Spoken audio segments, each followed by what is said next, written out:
السلام عليكم ورحمة الله وبركاته. أهلا بكم حبايبي في قناتكم قديم وجديد، يا رب تكونوا في أحسن حال. النهاردة معايا مفاجأة، الجبنة الكريمي. يلا تعالوا نشوف هنعمل ايه.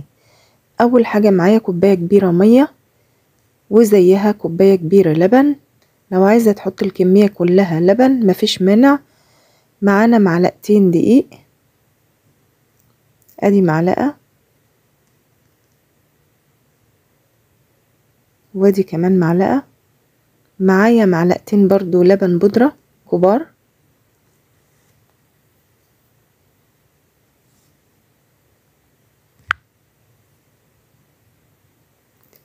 هنرفع المكونات دي على النار لحد ما يبقى عندي الخليط بالمنظر ده.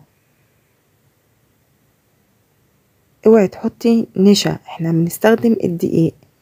بعد ما يبقى القوام معاكي كده بنجيب الجبنة اللي هي المطبوخة اللي بالأطعمة، العلبة الصغيرة خالص منها. عندك في بالأطعمة، جميع الأطعمة موجودة عندك بالزيتون، عندك بالجبنة الرومي، عندك بالشيدر، عندك بالطماطم، بالفلفل.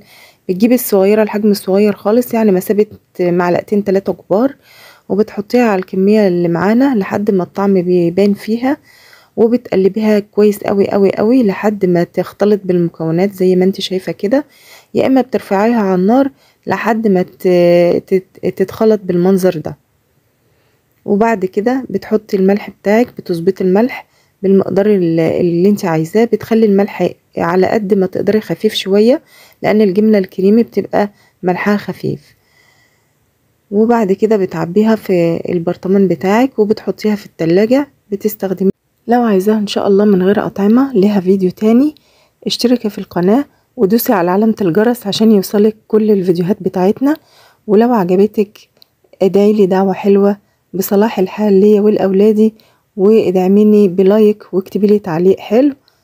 والسلام عليكم ورحمة الله وبركاته.